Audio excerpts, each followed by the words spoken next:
What's going on, everybody? Hope you are having a good week so far.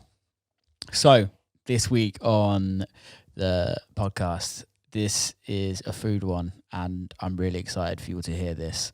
If you like ramen, well, this is probably the podcast for you. Mike Satenova, aka Ramen Lord, is a guy that I came across on the internet who just has this insane passion for ramen. I followed him for a couple of months and I just absolutely love what he's about. I have seen interviews with him online and I on various YouTube channels, and I was like, I need to speak to him. And the conversation was amazing. So without further ado, Mike Satenova, aka the Ramen Lord. Mike, how's it going, man? It's going well. How are you? I'm good. I'm sorry to wake you up this early. I'm sure you're probably up usually. 10 a.m. I got my coffee going over here. It's fine. It's not a big deal. Happy to do it, honestly. How is it in Chicago, man? Cold and good for ramen is what it is, frankly. Good job. Which is topical. Good job you're the Ramen Lord, right? I think so, yeah. Very topical. Yeah. Yeah, man. It's I came across your stuff online and Instagram maybe like a few months ago, and I follow quite a few food stuff, and your name just kept popping up when it came to talking about ramen, and I was like, I need to find out who this guy is. So before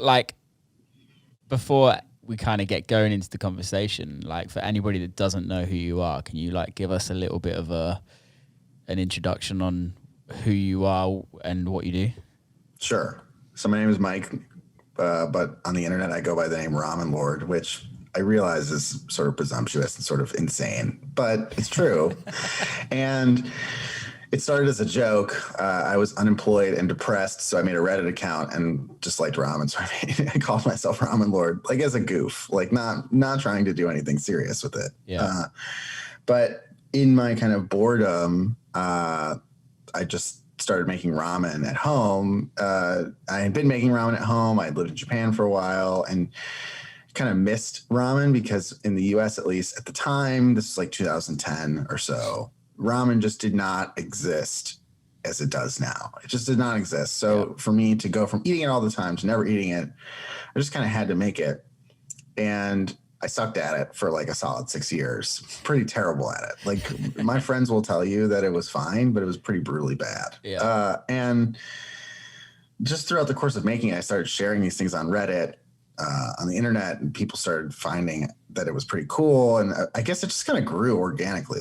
Serious Eats talked to me about it after a while. Chicago Tribune talked to me about it after a while. And then I made an Instagram account and it just kind of kept growing and growing. And now it is what it is. But it always started from the same thing, which is I just wanted to make ramen and eat tasty ramen. And I didn't really care I wasn't doing it for anybody else but myself. It was kind of selfish. Yeah. It was kind of motivating that people were into it, but it was, I really just wanted to eat ramen.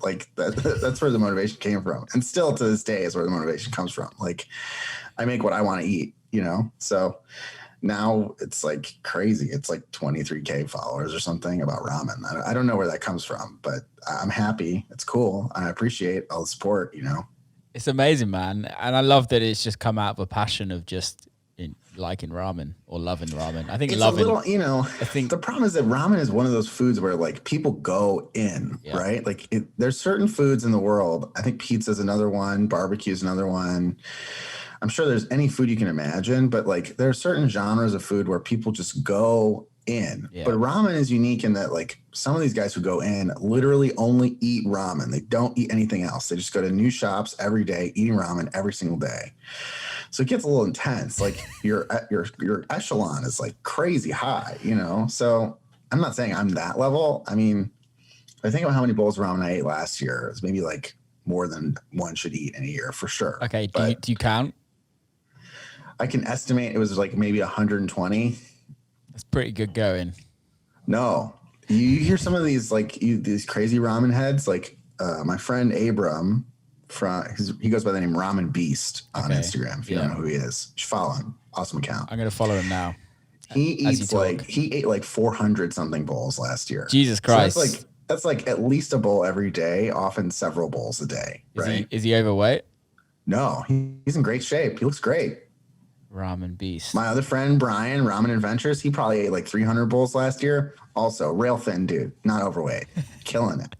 What is that like? Because I've spent a bit of time in Japan, and you very rarely see overweight Japanese people. Well, I think part of it's the portion size of a bowl of ramen in Japan. Like, it's been a little transposed as you go abroad and look at some of the sizes. So like even the quantity of soup is less in Japan. In Japan, it's like 300 mil. In America, it's 350.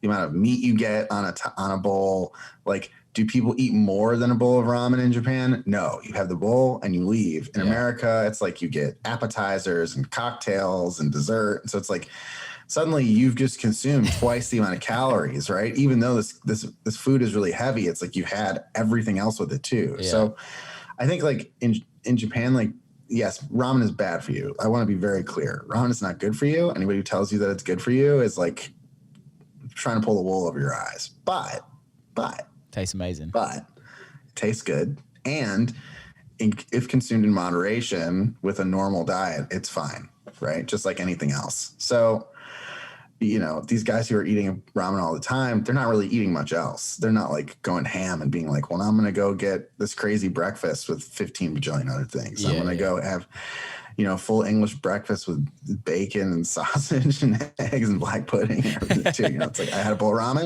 and that was my meal. So that's it. So can you remember the first time you ever had ramen in Japan? Or was it in Japan? In Japan, yeah. I mean, in Japan, it's harder because I'd been going to I'd been to Japan like 2 or 3 times before I lived there. Okay. So, but I don't really remember the first ramen in that event. I remember staying with a host mom who made me like some packaged ramen, and it's like kind of fresh noodles as opposed to instant type. But I would call that memory more memorable in the sense of like having a nice meal with the family and like learning about culture, not about the ramen. First bowl of ramen I had is tough. I mean, once I lived in Sapporo, I was just hitting up whatever shops I could find just because Sapporo is known for ramen and I'm really fascinated by local food culture. And at the time I was just like, let's just dive into this. This seems like a natural go in. I was a college student at the time. I had no money. So it's like you can get a bowl of ramen for 700-800 yen or whatever. Yeah. Totally worth it. Right. And the quality, of course, as we mentioned, is crazy. So it just was like an obvious no-brainer to just eat ramen in Sapporo when you were hungry. But I don't really, I mean, there are certain shops I went to that were fine. I think, you know, like I went to this shop, Tsukimi, which was a shop that came out in like around the time that we were trying to go to the moon. It literally means like moon watching. That's the name of the shop. And it came out around the time that, and like their interesting like plating technique is that they put like an egg in the center, like a half-cooked egg in the center, and like you can kind of have the yolk. So it's like, oh, the moon.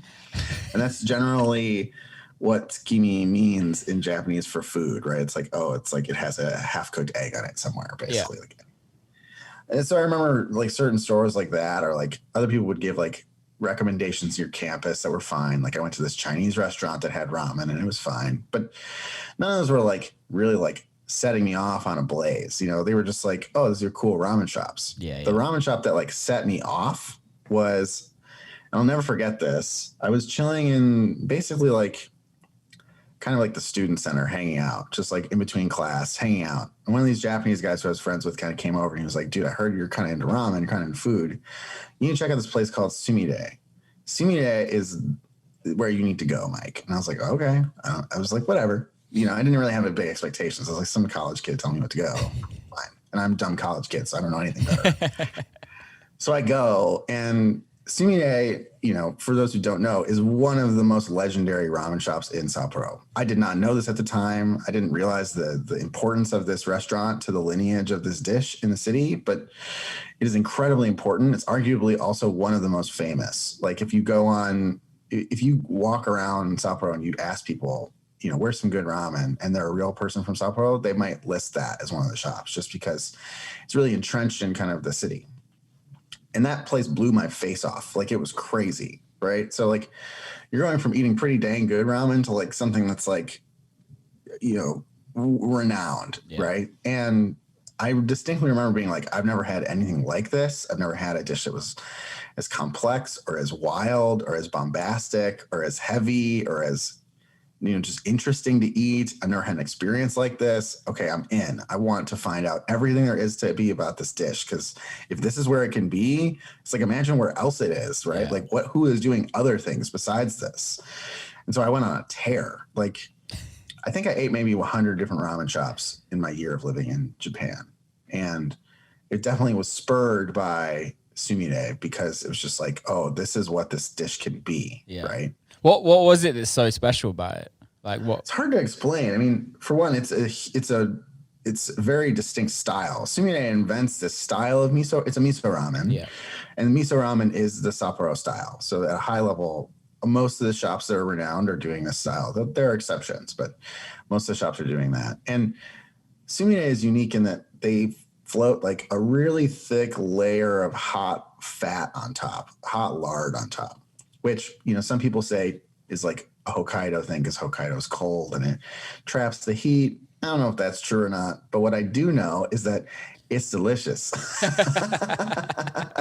And it does stay really hot, which, like, you'll burn yourself, honestly, because it's so hot. Like, I had forgotten, and I keep burning myself, right? Like, I keep doing it and like keep burning myself because it's so hot. But it's just like, the flavor is just intense. I mean, there's like a subtle miso flavor, but there's also like ginger and garlic, and there's like this kind of pork undertone note that seeps through everything. And the lard isn't just like white fat that you get at the grocery store. It's like they render it themselves. So it's got like this deep kind of roasted pork flavor to it. And the noodles are made by this really famous noodle manufacturer. So they're like dense and chewy and so intense. And it's just like, and the colors are beautiful. And it's just like, it just all kind of amalgamates into this like intense, but very well executed bowl of ramen, right? That bowl of ramen is not for everybody. I think that, it's definitely like a time capsule in a way. It's capturing a certain element of how ramen used to be. Yeah. Ramen was really meant to be really rich and unctuous and kind of over the top. Now, the more modern bowls are not doing it this heavily, but to me, it's like, you just don't even eat anything like that in America. Like, it doesn't exist. So it's just like, you kind of have your face blown off and you're just like, I couldn't help it. I had to like dive in after eating that bowl. Have you like recreated that bowl? It's hard because Sumire is one of the few restaurants that like totally separates the kitchen from the rest of the restaurant. Like, they have dividers at all their restaurants between, in a lot of ramen shops, for those who don't know, you're pretty much looking into the kitchen when you sit down. It's like maybe a small bar in Japan looking right into the kitchen. So you can get a lot of clues about how things are made. You'll miss out on certain things like the seasoning elements, like the tare, as we call it, the sauce that kind of seasons the ramen, gives it its flavor in a lot of ways. You'll miss out on that, but you can retroactively design that if you have a good enough palate. The complex thing is like seeing the assembly. In Sapporo, the assembly is really kind of part of the dish. It's not like most ramen shops where there's a specific regimented order that almost all shops follow, which is you put kind of a seasoned oil at the bottom or a tare at the bottom. You put those seasoning elements at the bottom, then you put the soup, then you put the noodles, then you put the toppings, right? Kind of like layers it all up, and you just know that's the process. So you just have to figure out the components. Miso ramen in Sapporo is distinctly different in its assembly. And the main way that's different is that it uses a wok, which almost nowhere else uses in Japan. Okay. So the wok is used to like typically saute vegetables in lard, a lot of fat, a lot of fat. I was watching a video the other day and it was like a quarter cup of fat, like 150 mil of fat, like some egregious amount of fat, like just a crazy amount of fat. Vegetables, typically bean sprouts, sometimes cabbage, sometimes carrot, like Kayaki uses like carrot and stuff. There's everybody changes it up, but vegetables in a wok. Then you deglaze with a light soup because, again, there's so much fat. You don't really want like a really rich soup most of the time. Yeah. So like a lighter, kind of clearer soup. And then something happens with the miso seasoning, the miso tare, and every shop kind of varies in how they treat it. Sumire and Junen, because the walls are up, you don't get to see how they're treating the miso tare. So are they cooking it? Does it go in raw? Does it go in the bottom of the bowl? Does it go in with the soup? Where does it happen? What's the magic here? You don't know. And it's funny because 10 years ago I was like, what's your secret? And they were like, we can't tell you. Like, we're not telling you anything. Like, unlike many of the other shops that I eventually in Sao Paulo was like talking to cooks, like doing interviews with people, like just trying to learn more, like hour-long sessions where I would sit down with these chefs and just ask them questions about stuff. I bet that was amazing. And it was awesome. But for Sumire or for Junren, which for Sumire, they would not tell me anything. They didn't want to have anything to do with me. They were like, go away, right? Like, we don't want to tell you anything. So, it's hard to replicate when you can't figure out that like really kind of core elemental component. But I think the main thing is like your miso blend is really important. The way you treat the miso is really important too. And as I started making ramen at home, I started like not wanting to make that as much because it's so intense. Yeah. So my style has definitely deviated from that style since, for sure. That's kind of wild if you think about it, how one bowl of ramen completely made you go in on the whole ramen experience. Yeah, I've always been into food, right? Like I love all sorts of food. I think that a lot of people assume that I just love ramen, but dude, I'm all about any type of food. If I go somewhere, and I'm really about local food, I want to know what people are actually eating in the city. And I felt like probably the real reason Sumire was so revelatory for me wasn't just because it was delicious, but was because I knew that this was a place that people who lived here and people who identified as people from Sapporo liked, right? Like it wasn't just one that I was finding on my own, like around. It was like, this is a recommendation from somebody. The place was packed. It was full of people. It was awesome. In further research, I realized like this is an important place. It has meaning to the city. Like, okay, there's all of this kind of cultural context surrounding this dish, and I find that stuff really fascinating. Sometimes that stuff even is more important to me than the actual quality of the food. You know what I mean? Yeah, I feel that. Do you find like going to Japan? I find the culture over there is just something completely different to American or English or anything like that. Totally. Like, what is it like? Food is a huge part in Westerners' life, right? But I feel like food in Japan is something different. I'm not too sure what, but a lot of their like the quality of food over there. You can go to a 7-Eleven and eat an amazing dish from their I know. From their you fridge. Get an egg salad sandwich, and it's like, this thing is better than any egg salad sandwich I've ever made at my house. What is that about? It's like the perfection, isn't it? They're just. Yeah, I'm not a cultural expert on Japan, and I'm not Japanese, so it's hard for me to identify. That has always been a challenge for me as a gaijin, as an outsider, as a non-Japanese person. That's often why I found it so fascinating, but I digress. The challenge is just that I think Japan really respects quality. Like, quality is a cornerstone of the Japanese culture. Yeah. It's an important identification to what makes something good. And similarly, Japan really doesn't like the idea of well-roundedness. And I'm speaking in generalities. I want to be very clear. These are generalizations about a culture, and culture is dynamic and complex and whatever. But generally speaking, quality and focus are really considered virtues in Japanese society. There's this saying, it's like, the jack of all trades, master of none type thing. That's really true in Japan. They don't want people want to be hyper focused in terms of the mentality. So much so that there are terms like shokunin to describe people who become, specific individuals in their craft, really dedicated individuals in their craft. That is seen as like a very good thing, not a very bad thing, to be very hyper focused. So because of this kind of cultural context, you have really high quality food and lots of people wanting to execute on really high quality food. Similarly, the collectivist nature of society in Japan kind of prevents a lot of stepping, kind of being bad to customers. You can't be this jerk. If you are, you get huge documentaries about you, basically. So the inventor of EAK style ramen, everyone has talked about how much of an asshole he is, basically. I was going to say, I watched something the other day on him.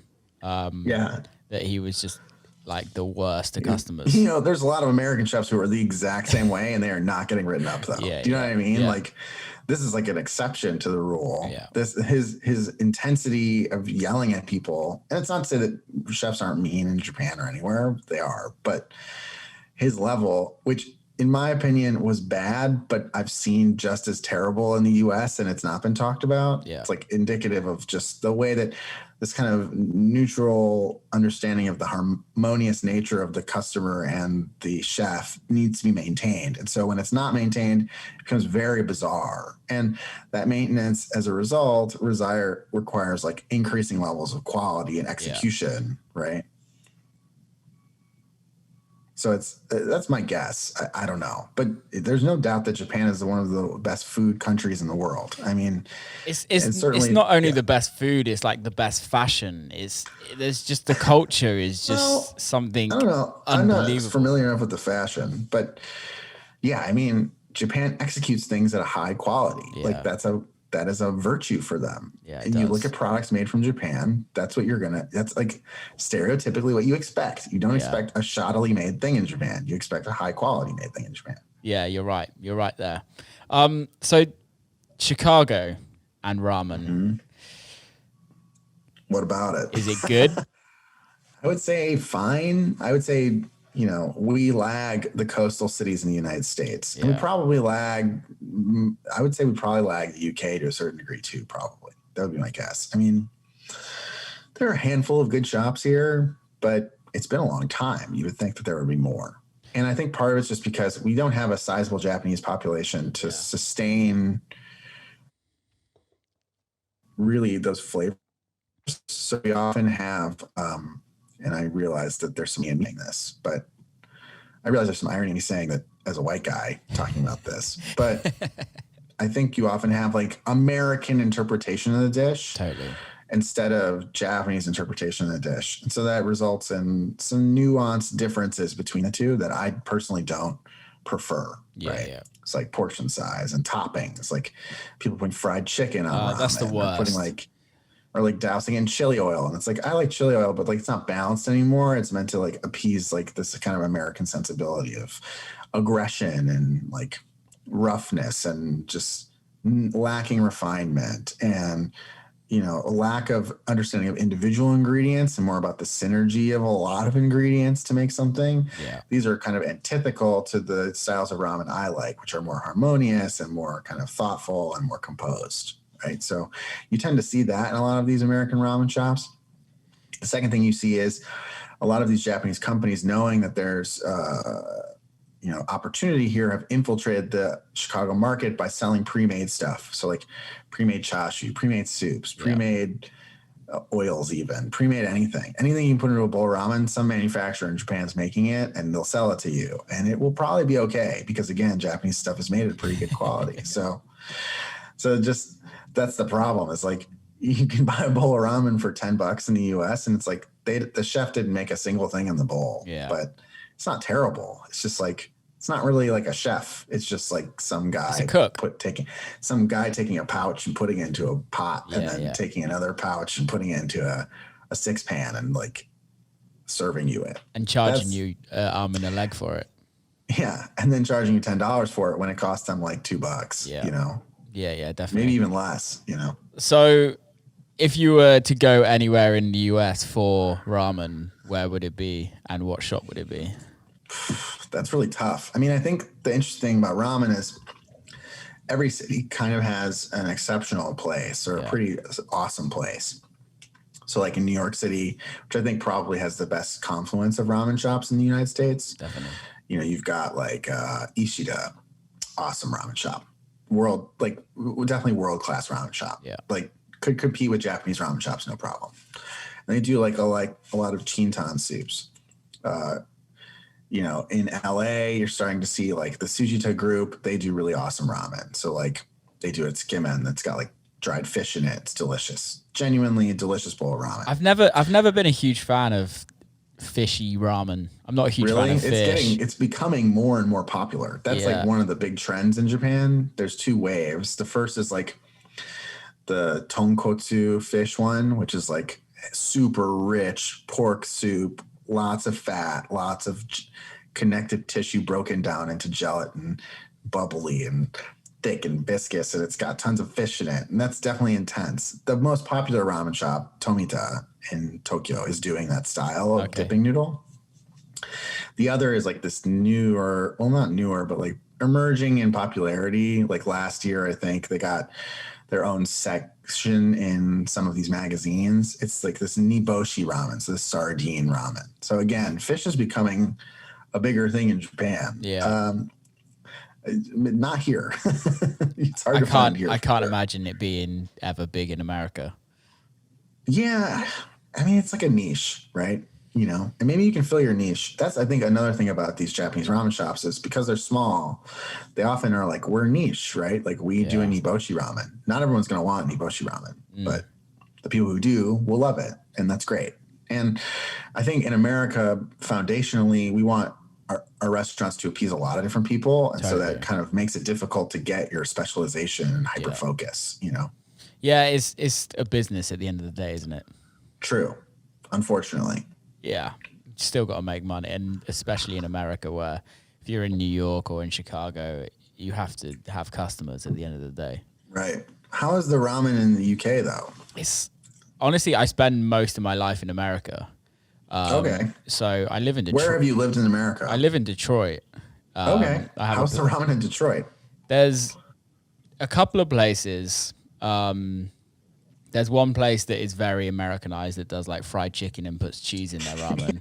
And a lot of people like it and big it up. And I'm not a fan of it at all. It's pretty terrible.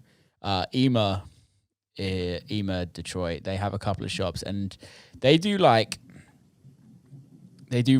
but then it's more like a udon kind of noodles that they do. Like pretty thick. Yeah, which is really good. They do like this amazing like curry udon, which is great.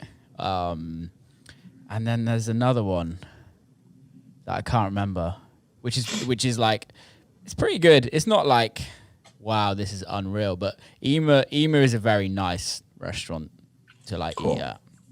Yeah, it's tough. It's like the business model is a little antithetical, right?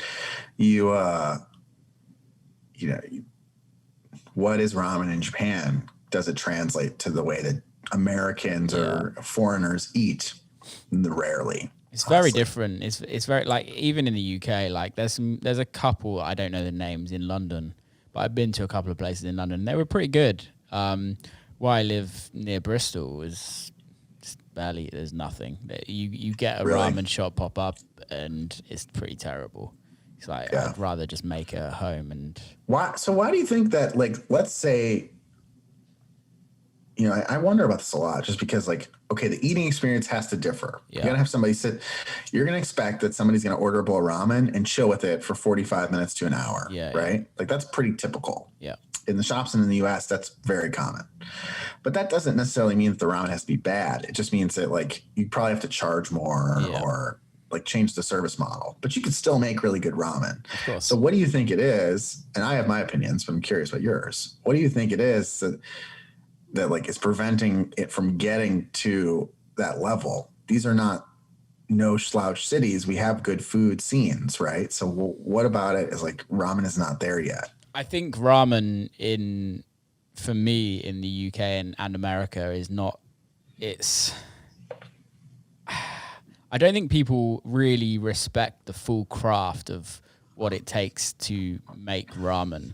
100% agree with you. And I think I did some work I'm not a chef at all. Like, I love to cook and I love to learn and stuff. I'm not a chef either. Trust me, it's fine. So I went and spent some time with a chef. He's not a Michelin star, but he could be if he really wanted to be.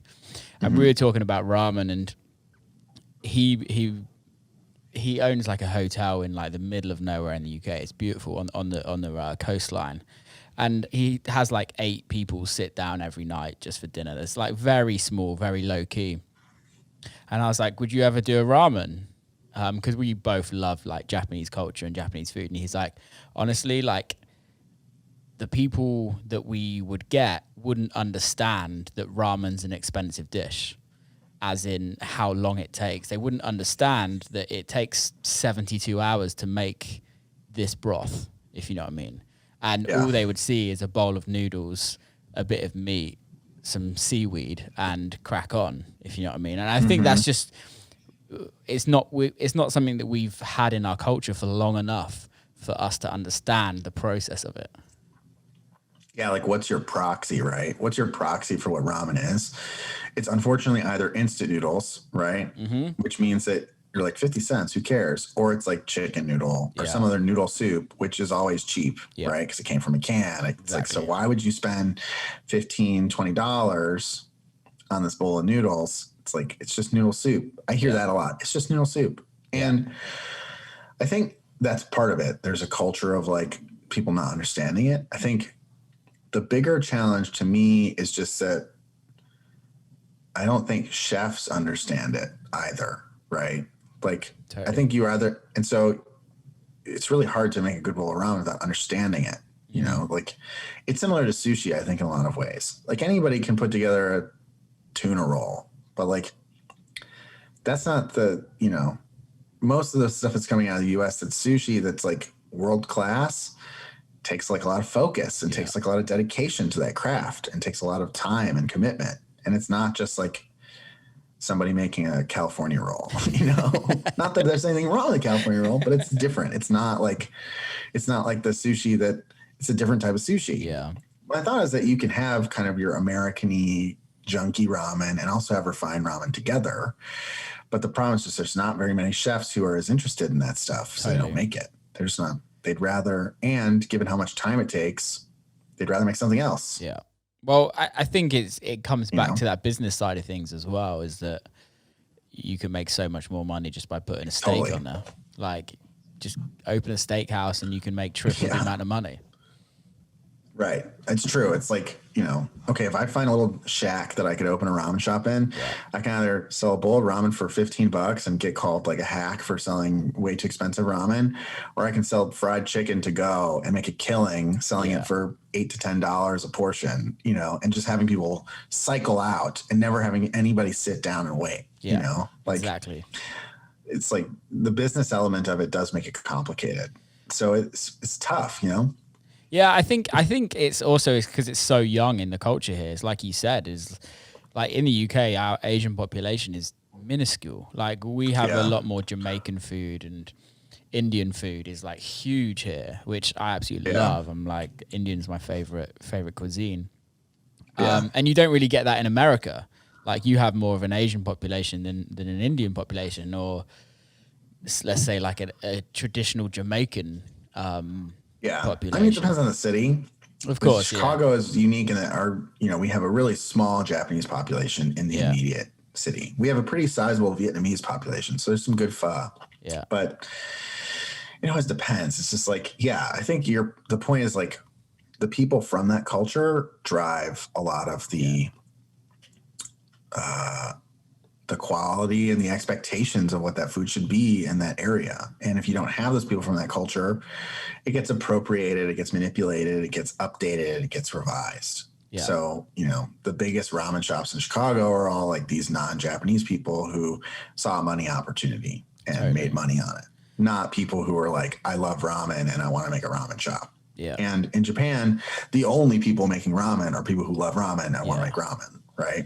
It's that passion thing. I've actually you're not gonna make any money. No. You know? Like, well, they must do, surely. In Japan, it's so competitive, man. Yeah, like, true. Look, Tokyo has 10,000 ramen shops. It's like, I would say your turnover is like 10 to 15% every year of just closing, closing. So we're talking 1,000 ramen shops close a year. Somebody was saying like 100 ramen shops a day close or something. I don't know, some egregious, crazy number of ramen shops opening and closing in Tokyo. So the turnover rate's high because the competition is fierce. I didn't know that. If you do really well, you'll kill it. But most people will struggle. That's amazing. I don't know the actual statistics, so please don't quote me on that. But the turnover rate's high. Like, it's really brutal. I was looking at a book that I bought like 10 years ago about like Sapporo ramen shops and just like looking at like, oh, these are all the ones I went to. And a solid 90% of them had closed. Just like they were all closed. All the ones that I had gone to that I was like, oh, this one was really good. Like I remember this one. It's like, or I wanted to go to this one. Maybe I'll go next time. It's like all closed. That's mad. They just closed. I didn't know that. I didn't expect that. Well, it's so competitive, you know, it's like, and it's really easy to open a restaurant in Japan compared to the US. Like in the US, you got to get all these permits, you got to get all these inspections, you got to get all this specialized equipment. You got to get a special hood that costs like $200,000, $300,000, whatever. It's like it costs a lot to get built. Yeah. But so that means that not everyone is going in. It's still relatively lower impact to get in than other businesses, but it's not nothing. Yeah. In Japan, it's like, if you find a dinky ramen shop, you could open next week. Like you barely have to do anything. Oh, really? I didn't know that. Paint job. Yeah. It's like the expectation, the like inspections are way more lax. The rent is way lower in general, ironically. It's more like a chunk price situation where the spaces are a lot smaller. So you're just spending less. Yeah, you see these ramen shops close and open all the time. Just close and open all the time. They're always changing. That's interesting because I would have thought it would be like a case of these ramen shops have been here for like 20 years and they're all so But there are good. those. There are those too, you know, or even longer, you know. Some of them, once you become like an institution, it's like, you're going to make some money. But a lot of these guys, the way they make money is not through the shop. It's through the brand and then selling that through different like revenue sources. So like maybe you have an instant noodle deal with Nissin. So that's like, you just make killing on licensing, right? Like 6%, it's like you're just raking in cash, right? So like Sumide has a licensing deal with 7-Eleven to sell instant noodle cups. So Sumide must be making a killing. Like they're just sitting back collecting dollars, right? Like they don't even have to do anything. Nissin makes the product, distributes it. They just collect the money. That's like the way to do it. Have you ever tried to make like your own instant? Tomita has a big. Sorry, that was instant noodle. Yeah. Have you tried? No, because it's like a different food, really. At a high level, it's pretty different. You know, the noodle is either dried but mostly fried to remove moisture. So you have to change the composition of the noodle to accommodate that, right? It has to be able to stand up to frying without tasting fried. It has to be able to like sit in a soup and not get mad soggy immediately. Right. Yeah. And then, dude, how do you make the soup? Like, it's like a powder? It's like a paste? What is that? I don't know. A lot of MSG probably. That's why it tastes so good. I love it. MSG is the bomb. I love MSG. MSG is this like hated thing in Western culture. So I've done a lot of these pop-ups in the US, and every time I'm like, I'll put a little MSG in there. And then like the chef tries it and they're like, okay, I'm on the MSG train now. I wasn't before, but I am now. It's amazing. Like your game goes up. It really does. Like it really elevates your cooking. It is. It's amazing. I just saw on your Instagram, you've just recently done a pop-up. How was that? Like, how does it work? The whole kind of pop-up thing with COVID, it's very different. Yeah, I was going to say, it's so weird, man. It's like, so COVID pop-ups are definitely different than normal ones in that we can't serve people sitting down. We have to make kits basically that people will take home and cook. So, you know, I get asked all the time, can you ship this? Would you ship a kit? And it's like, man, do you know how it's like the kits are so hard to make on their own, let alone trying to figure out how to ship it internationally or nationally. The way that you make the kit is every component gets a container. So it's like, let's say we're making a miso ramen. What does a miso ramen come with? It's got soup, it's got a tare, it's got an oil, it's got chashu, it's got some bean sprouts, and it's got an egg. So there's 6 things, right? Each one of those needs its own container. So in addition to making the whole components, you then have to individually, one by one, put it in a container. And that takes hours, like a solid 2 to 3 hours of just work of just containerizing things. There's no value add here. There's no cooking here. It's just sorting. You're just you're a plant that's just sorting stuff. You're admin. So you do all that. Then you got to take all those things, assemble them into a kit and put that in a container. So there's another step that's included after. So we spend like 5 to 6 hours and maybe anywhere from 3 to 6 hours actually, just containerizing stuff for kits. It's a lot of work just to get the kit into a position to sell it. And what kitchen are you doing this in? What kitchen are you doing this in? So right now I've been working with this restaurant called Flat and Point. They're awesome. It's got a Bib Gourmand. So it's not Michelin star, but price point's a little bit too low for Michelin star, but it's operating at that level where it like gets recognized by Michelin. Really nice. The chef is he's really into like using local ingredients and using really high quality ingredients. So like we use these incredible ingredients a lot in the ramen. And I really like that because I feel like often I've kind of been just using okay ingredients for ramen.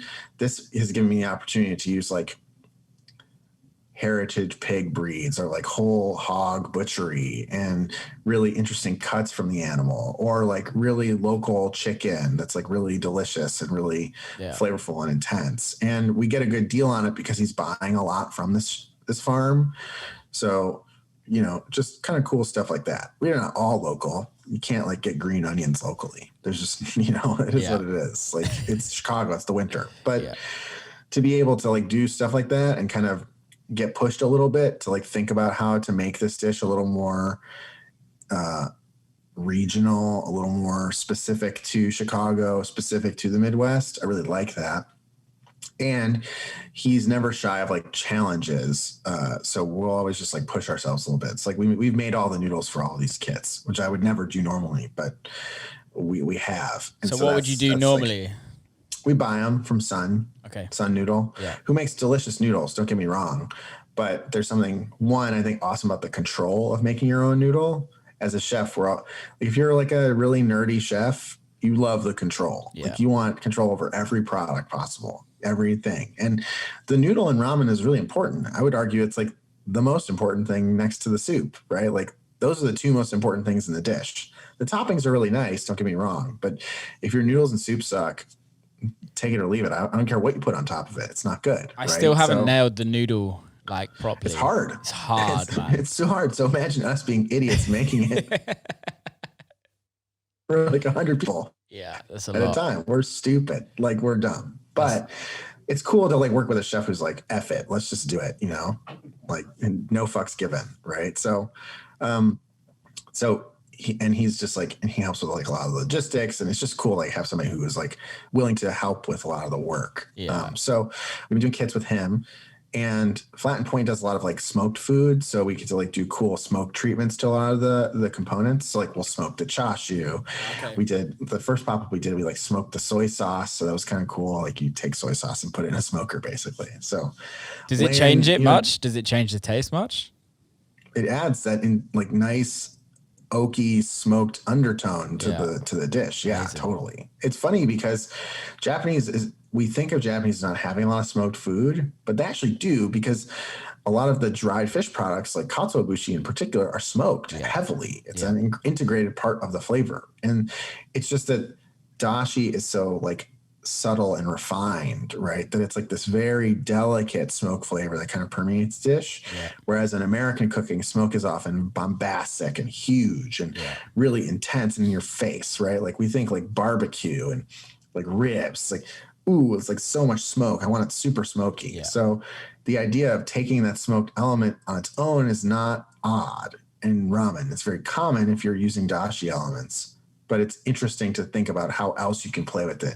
Do you smoke the meat? Do you smoke the fat? Do you smoke the chashu? Like, do you smoke the toppings? Do you smoke the oil? Do you smoke the tare? It's like, where can you integrate this element of flavor, which is not that atypical, into the dish in some capacity? It's cool that there's a restaurant who's just like, F it, we'll just do it. Like the chef is just down to do whatever, basically, right? Like I pitch an idea, he pitches me an idea, we just go back and forth. So I've really enjoyed working with them. And, you know, we just been making kits, just trying to keep the ramen dream alive, basically. I was gonna think like ramen shops must have had a tough time during COVID, because it's got to have been so brutal, man. I mean, there's definitely some chains that have closed here, because like candidly, kits are fine. I actually really like the kits because the noodles are raw, so you have to cook the noodles, and with that, the quality is almost identical to if you got it in a shop, right? The big challenge of takeout ramen is like, if you're pre-cooking the noodles, they're going to be kind of gross by the time you eat them. And there's really no way about that. There's not like a solution. And the soup's going to be cold, and it's like, it just doesn't transport well. It's really meant to be eaten when it's finished. So making a kit, it is finished at your house, so you're good to go. But takeout ramen is not good. It's just like not that good. It's terrible. And so you've got two sides here. You could do kits, which I think a lot of people don't want. They just want to eat ramen and be done. And then you've got takeout ramen, which a lot of people don't want because it's not very good. It doesn't taste very good. It doesn't transport well. So for both reasons, ramen shops got hit hard for sure, especially with no indoor dining. It's real tough. I think it also takes the whole fun of ramen away. Let's be honest. Like for me, the whole point of ramen is going with just by yourself or just you and a couple of mates and just getting a bowl of ramen and sweating, eating some ramen when it's cold outside and just enjoying it. Dude, yes, totally. All that is missing. I think I kind of mention this a lot. Like I hit the nostalgia a little too hard sometimes on the IG when I post, but like the thing I miss the most since going into COVID is being able to serve people a ramen exactly how I want it to be, right? It's at the right temperature. It's presented correctly. The noodles are cooked perfectly. It's got the right ratio of everything. Everything is balanced and in the image of how I want it to be.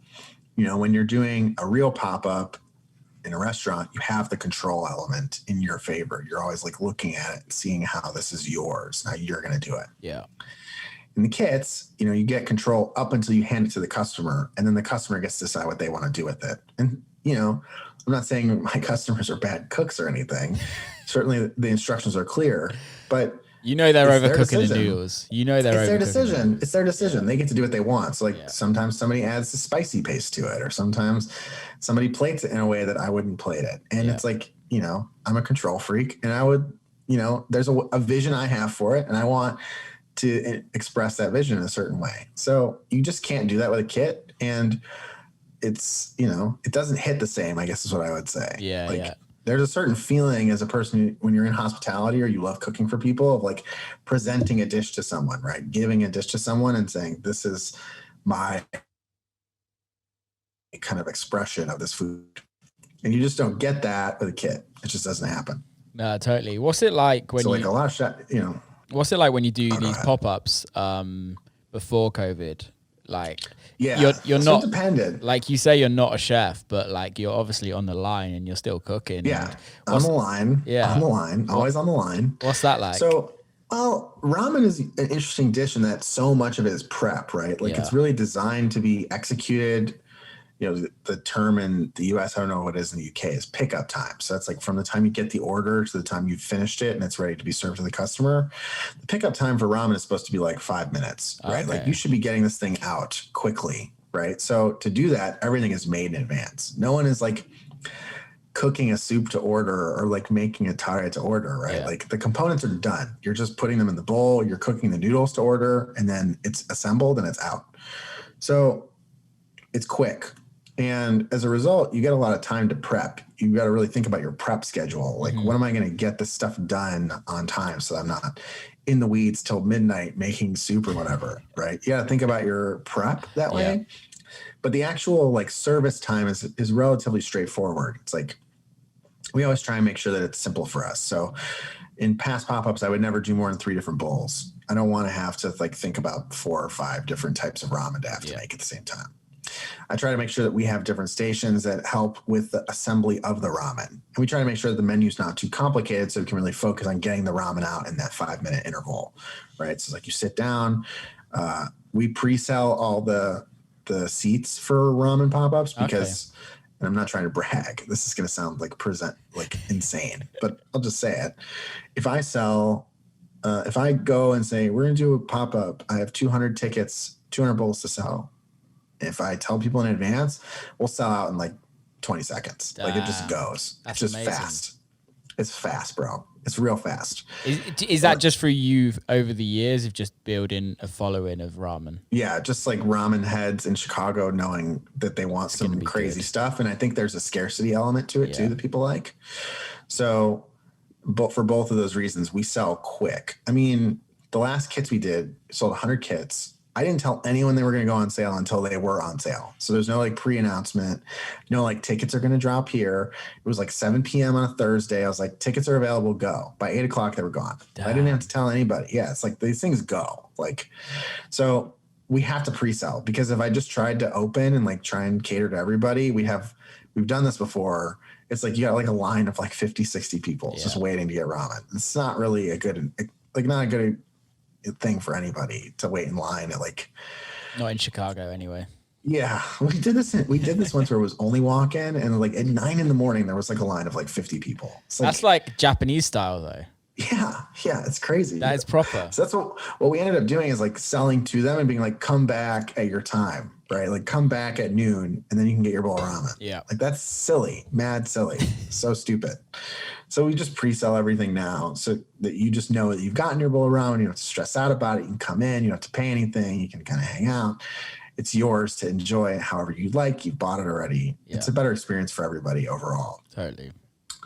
So we pre-sell, which also helps with managing inventory, right? Mm-hmm. So I know exactly how much of each dish I need to make. I don't have to worry about who's going to order what are my, they say in the business pars, like what's the amount of an ingredient I need to have? I know exactly what it is because I have my inventory bought already, basically. Yeah. So it's easier to plan. And then service is really easy because we know when people are showing up and what they ordered. So we just have to execute. So we just make sure that we're set up in terms of our mise en place, in terms of our kitchen line. I typically rock the soup and the taille because I really think that's super integral. And the noodles, the noodles would be the other station I might mess with. I don't really have to worry too much about toppings because I trust the chefs to be able to be good at plating, right? Yeah. And the things are all made. So it's probably the least difficult component of the ramen making process. The soup and the taille, I think, is the most important because if the soup isn't hot enough and it's not seasoned correctly, it's going to be a bad bowl. It's going to be gross. And the noodles, I think, are really important too, but you set a timer and then anybody can handle the cooking of the noodles, right? So is it interesting going into a kitchen where it's not a Japanese restaurant and it's normal American cooking? And I don't mean that in a derogatory way. Yeah. But it's a different thing. So I've done pop-ups across a number of different styles of restaurants. I would say that almost all restaurants in the US, regardless of genre, operate on a similar style, like in terms of how they manage their restaurant and what the past looks like, what the kitchen is set up to look like, how people think about stations. There's kind of a similarity there. The difference is just like, how do we retrofit this to be able to make ramen in it, right? So like, most 99% of the restaurants don't have a noodle boiler, right? Yeah. Like, so how do you cook the noodles? Well, you can take a big pot of water and fill it and put baskets in it to strain out noodles. But eventually you're gonna have to change the water. So you got to figure out like, what's the best way to do this? Like, what's the optimal way to like not interrupt service so that we can make sure this thing doesn't get super starchy and gross. So what is a noodle bath? I don't know what that is. Oh, so like if you cook noodles in portions, it's helpful to have like basically a small basket that you can put into the water and it kind of holds the noodles in like their own little cooking area. So they're not like swimming around a giant pot, right? So this is helpful if you're doing like 4 or 5 portions at a time. So you keep them all separate. You're not like trying to fish out and figure out, oh, this is one portion. This is another portion. So this is very common in most ramen shops because it simplifies the cooking process. Okay. Some places that are really old school don't do this. They just dump all the noodles in water and then they fish out a portion or so and they plop it into the bowl, right? But the really refined places like to have a certain specific quantity of noodles, so they need these like essentially these small mesh baskets that sit in the water and make sure that the they're noodle like spiders, stays there. like frying. Okay. Yeah, but it's like more like a deeper basket type thing. I would go grab one, but I feel like it's a little strange. So it's just about like the challenge I think of any ramen pop-up is like, how do we make sure the kitchen is capable of handling the style of service that needs to happen? It's got to be really fast. It's got to be on.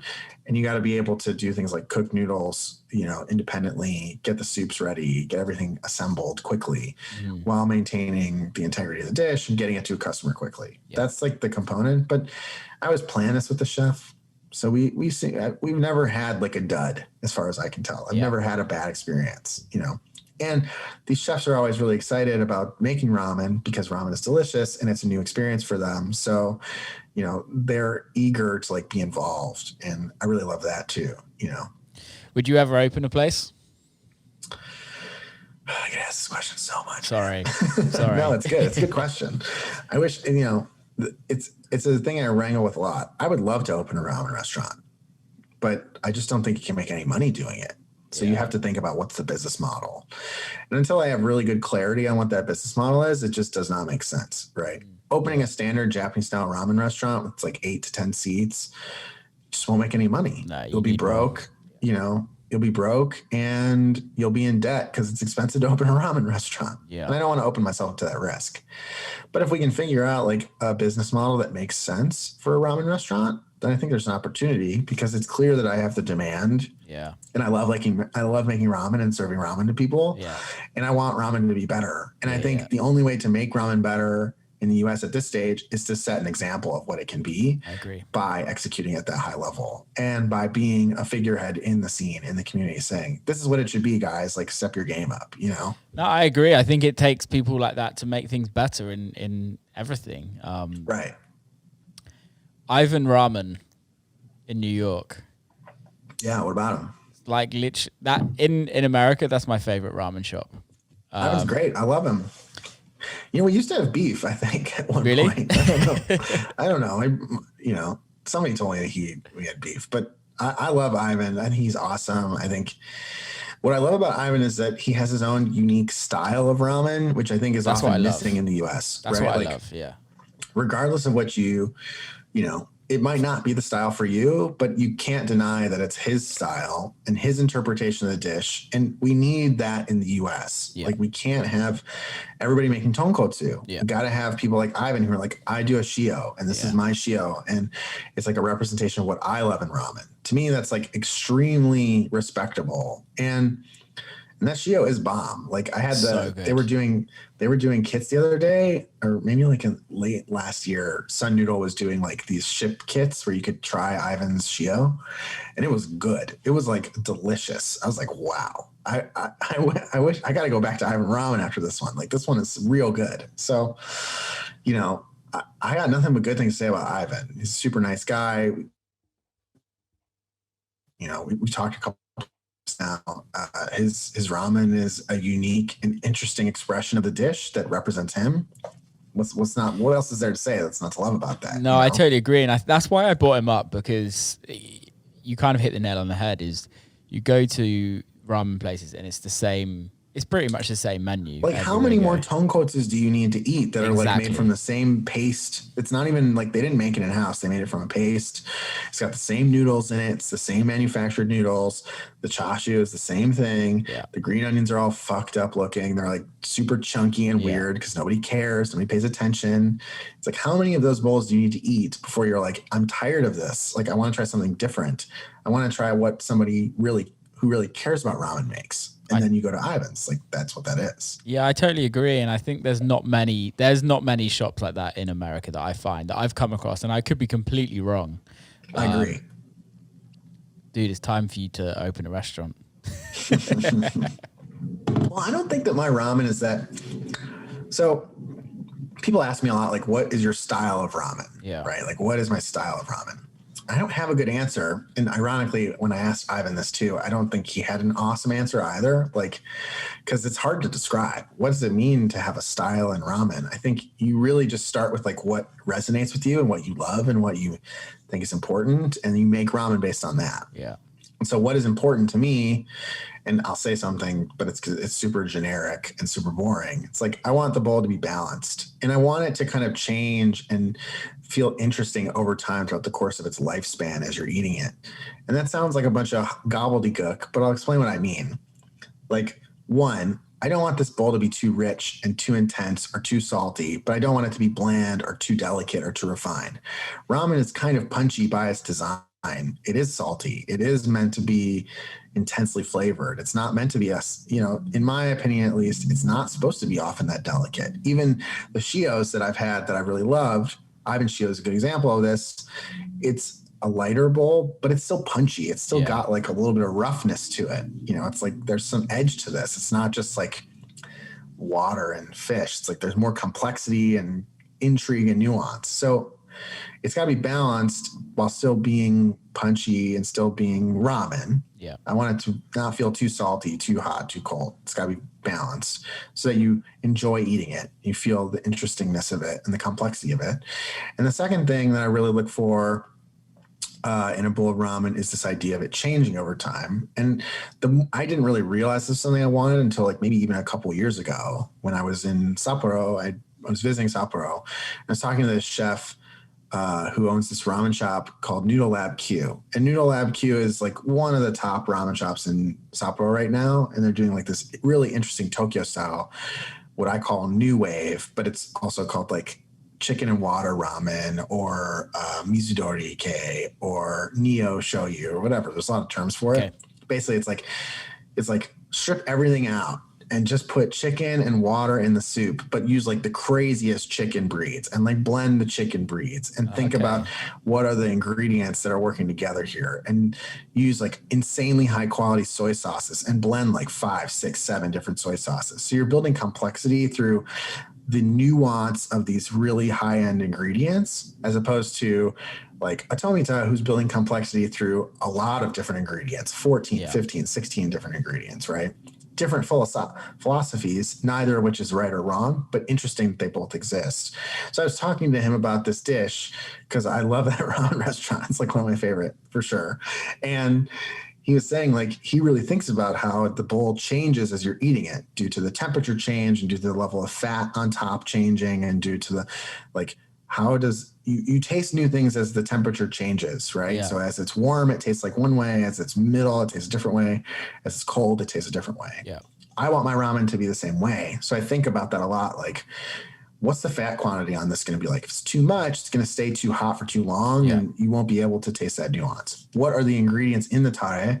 Do some taste more pronounced at certain temperatures than others? So like for miso ramen, I keep mine really raw because I find that as it cools down, it gets more fruity and more complex. So it's still interesting as you're eating it. It's not like a slog. And to me, that's really important because that change over time keeps you interested in the bowl. You're like, oh, that's kind of interesting. What's that? There's like a little bit of pepper at the bottom. Or there's like, you get like a little hit of that fruitiness from the miso towards the middle. And you're like, okay, that was different, you know?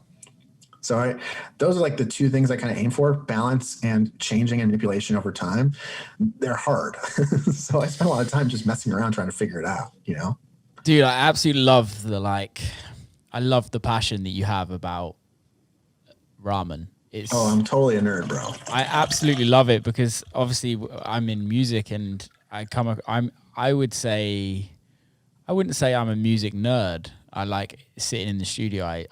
I'm definitely a studio geek, but I've got friends that are just on another level of studio geeks and music geeks, and you don't often find them, if you know what I mean. Yeah. And I've got friends that are chefs and they love cooking, but you're just on another level of this like passion for something, and I absolutely love that. You know, I think there's one thing that I tell people a lot, and it's that passion is not enough.